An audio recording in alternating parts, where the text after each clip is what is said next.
Superman Red and Blue by Dynamite Comics. It says issue 1, but I'm assuming this is just like a one-shot. It could be an ongoing series, who knows. But anyways, it's an anthology either way. So if it does continue having more issues, it's basically just an anthology of short stories about Superman. And some of them are pretty good. Some of them are just downright terrible. And yeah, I guess we'll just jump right into it and discuss it. So the very first story is Untitled, and it effing sucks. It's terrible. It's garbage. It's awful. Artwork is fine. Coloring is fine. Story is crap. So we start off with Clark Kent, and he's on a plane, and he's flying to this basically country that just got over being a communist dictatorship. And he's talking about how he has sweaty palms, and this only happened twice in his life. This time right now, and a previous time when he had to move an entire planet a few inches so he can put it back into orbit. And basically the strain of doing that made him sweaty. And now he's sweaty again, but he's sweaty for a different reason, and that reason is basically fear. Like he's going back to this country that has done some terrible things to him, and oh boy, were they terrible. So we see a flashback of Superman. He's talking about how like he came to this country, and it was back when he felt invincible. Like he felt basically like a god, like nothing can stop him. But somehow this country was able to synthesize kryptonite, and they were able to use the radiation to weaken him. And so we have this really weird series of panels where we have Superman on the floor suffering from kryptonite poisoning. Then the very next panel cuts to him in his Clark Kent outfit with soldiers appearing, to arrest him. And then the very next panel is him being taken to a concentration camp while dressed as Superman. Did he get poisoned, switch into his Clark Kent outfit, and then the soldiers forced him to put on his Superman outfit? Like, that just seems weird. Also, since the soldiers saw him as Clark Kent, and now they're seeing him as Superman, that means that the soldiers and then the people in this camp, or like the dictator, the warden of this camp, should know that Clark Kent is Superman. So why didn't they say anything? Like, why hasn't word gone out, hey, Clark Kent's Superman? You may think, well, maybe they don't know who Clark Kent is. Well, obviously the dictator of this country is going to know who Clark Kent is because he's literally doing an interview with Clark Kent in just a moment. But not at one point, and at no point does he say, like, hey, like, Clark Kent, like, you're Superman. It's weird. It's just a weird series. Like, I would have just not have him in this Clark Kent outfit. Just have him weak as Superman. Have the soldiers come up on him as Superman. Have him be taken into the camp as Superman. There you go. But yeah, so it's just a weird series of panels. And we get the worst part of this whole story. So basically, they strip Superman down. They force him to kneel. The exact words, they forced him into a vulnerable position, and they did things to me. They did terrible things, and they made me watch his face while they did it, implying that they basically raped him. Now, whether they took off their pants and actually raped him, or whether they used this rebar to rape him, it's implied that they raped him. Like, I don't know how else you can take those words. You might say, well, they just mean that they tortured him. Well, if they tortured him, then he would have just said, they tortured me. They tortured me, and they forced me to look at his face while they tortured me. Something like that.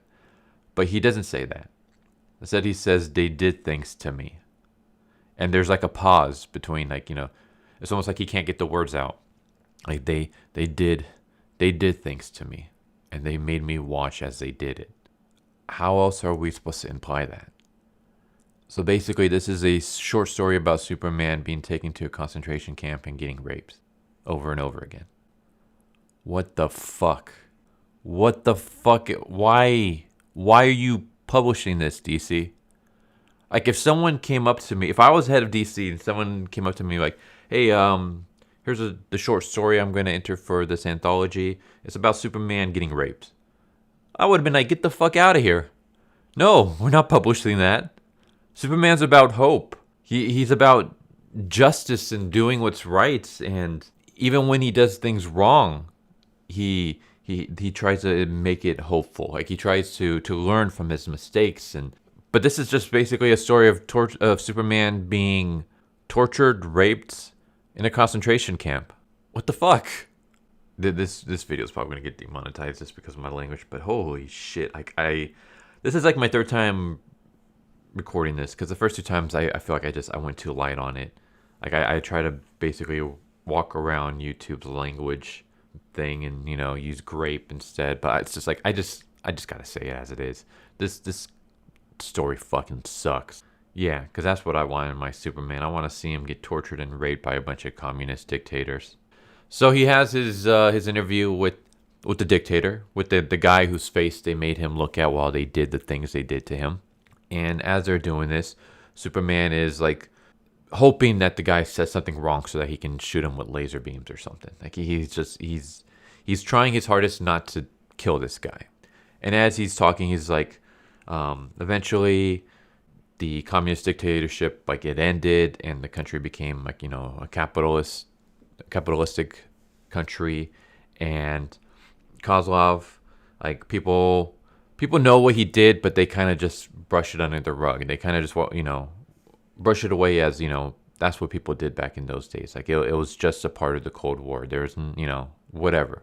We have this really stupid moment where Superman is like, should I do something? Like, his only crimes now is he's a capitalist. I'm like, what? Really? A capitalist? That's a crime? Get the fuck out of here. Like, usually I don't like to bring politics into this. I try to keep my channel politics free, because politics are fucking shoved into everything. I can't read a comic. I can't watch a movie, a TV show, a sports game.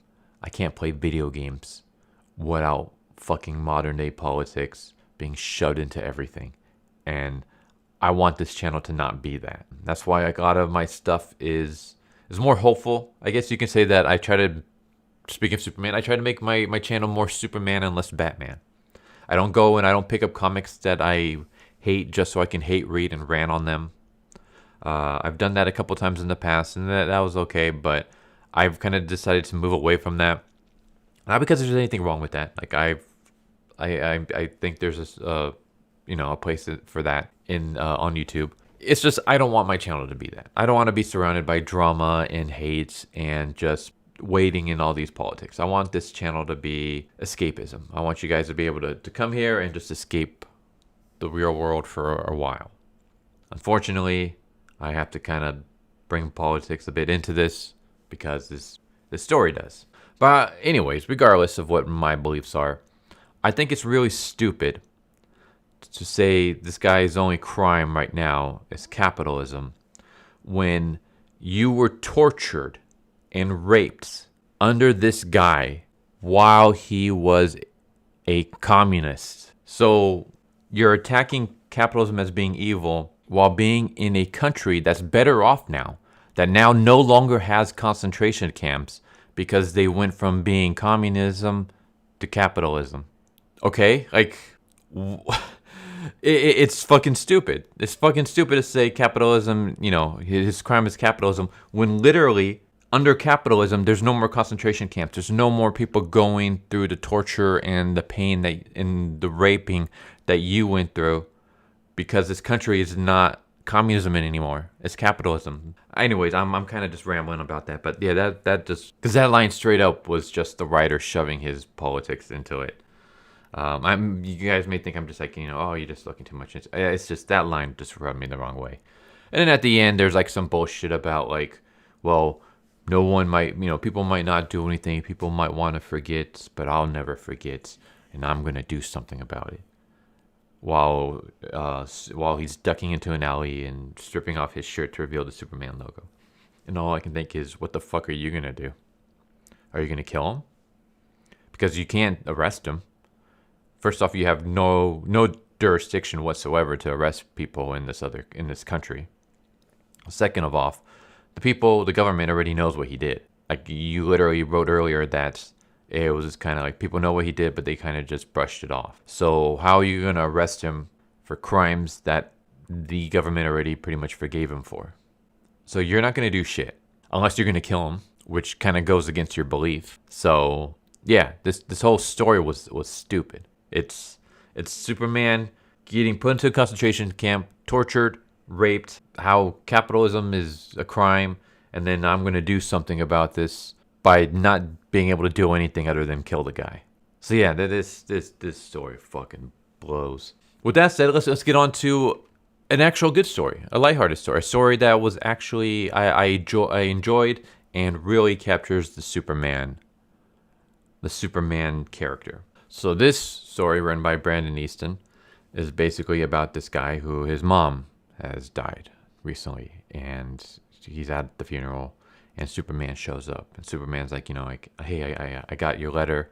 I'm sorry that it took so long. I'm sorry that I wasn't able to do anything earlier. Like, I'm sorry I wasn't able to save your mom. And the guy basically says, like, do you know how many letters I've written to you? And Superman says 63. And then basically we see Superman, and he gets a lot of fan mail. He gets a lot of mail from people asking for miracles and things that are kind of out of his control. But he reads them all. He reads every single letter that he gets. And it's like, that shows like a good aspect of Superman. That despite the fact that he's risking his life and he's doing everything that he can to save people in the world and stuff like that, he still finds the time to go through every single mail that someone sends him. And we basically get a flashback of the man who, as a child, he was on his way home from school when he got in the middle of a battle between Superman and one of the villains. And Superman captures the villain, ties him up with his cape, sees the boy, and says, hey, like, you better hurry on home. Like, I'm sure your parents are worried about you. And so the kid arrives home early, only to discover his mom shooting up heroin. And then we get this talk where his mom basically says, like, after your dad died, like, I've been in this dark place. I never wanted you to see me like that. I never wanted you to see me as a drug addict. And like, I'm trying to do my best to make sure that you don't fall into that. And like, I'm sorry, but please, like, don't become what I became, in a sense. Like, you see the symbol on this blanket. This is Superman's symbol. He says that this is a symbol of his people that represents hope. What do you hope for? And it's like, it's a nice, sweet, touching moment. And basically what happened was his mom later on dies from a drug overdose. And this guy is telling Superman, like, she had just enough strength to make it into a church. And the only thing that they found on her was this picture. It's a picture of the mom and the guy when he was a child. And Superman's like, I'm sorry, is there anything I can do for you? And the guy says, there's nothing that you can do. Like, my mom raised me the best that she can. And her teachings, based off of your teachings of hope, made my life better. Like, I was able to find a good job that pays me well. I was able to find a loving woman who I am currently engaged with. I'm able to have great friends. Like, my life is great. Like, my life is great. It's hopeful because of the teachings that my mom gave me based off of your teachings, your words. The only thing that I ask of you is that my mom wanted to be buried in the starlight. And I can't do that. Can you do that for me? So we see this moment where Superman takes the urn and he flies to the moon, and he puts the urn and the photo inside this ice casket that he makes. And he basically apologizes to the mom and says farewell. And that's how it ends. And I was like, that's Superman. Like, that's sweet. That's hopeful. That's, Superman wasn't able to save the mom, but he's able to give the mom, like, her final wish. He's able to comfort the man in this dark times by giving the man what his mom wanted. Because of his teachings, he was able to inspire this mom to pass down those teachings to this kid, who then grew up to have a great life. Like, that's Superman. Not being tortured and raped in a concentration camp and talking about the evils of capitalism. That's not Superman. This is Superman. So this was a fantastic story. And you know what? Like, I was going to do another story, but I think I would just leave it here. Because I think this is a good point to leave it off at. We have the contrast of just a fucking terrible story. And on the other side, we got like a great story that actually captures the essence of Superman. And it did that without having Superman even being the main character in the story. So I give my hats off to Brandon Easton. He did a great job. As for the previous story, fuck it. It was terrible. I don't ever want to see something like that again. That's just my opinion. So you guys tell me what you guys think. I know this is a lot different than the videos I usually do. Usually my videos, again, are more like recommendations and reviews for stuff that I enjoy. And I do that on purpose. Like I said before, I do read other comics that I never do videos on just because I hate them. Like I read them going into them thinking like, okay, this might be pretty good. And then it just turns out to be absolute garbage. And I don't want to do reviews on them because one, I don't want to waste time on that. And two, I don't want my channel to be that. I don't want my channel just to be, I'm even like right now kind of wondering if I should even post this video, but I'm gonna do it anyways. Just because, I don't know. I'm just whatever. I'm just gonna do it. Usually I want to showcase things that are good, things that I enjoy, things that I think others might enjoy. And that's why like a lot of my stuff is more positive. It's not like I'm not one of those people like, oh, I love everything that I read. It's I enjoy the things that I've read that I do videos on, if that makes sense. Like if I read something and I enjoy it, I'll do a video on it. And if I hated it, I don't do a video on. It's just that simple. And it's just because I want this channel to be positive. I want it to be a channel where you can escape from politics and depression and just all that stuff. Hopefully I can do that for you guys. Just because as someone who themselves suffers from anxiety and depression and stuff, I don't want to surround myself with that. I don't want my channel to deal with that. I want this channel to be just, again, positive escapism, something that you can go to like relax for a while, or just kind of have a good laugh at something, or just, you know, maybe find some recommendations for some good things to read. So yeah, this video is going to be kind of different, but don't expect this really. The only reason why I did this is just because there is a really good story in this issue, and there are some decent stories other than this one that I did. It's just there's a very terrible story that this issue decides to start off with that doesn't have any place in this issue and shouldn't be in there, in my opinion. But yeah, you guys tell me what you guys think. Hope you guys enjoyed the video, and I'll see you guys next time. Later. So what'd you guys think of that video? I hope you guys enjoyed. If you guys haven't already, please subscribe, hit that bell for a notification, leave a like if you enjoyed the video. And if you didn't enjoy the video, thank you for watching it this far, and I hope the next video is more to your liking. Feel free to check out the playlist that you guys see, and I hope to see you guys next time. Later.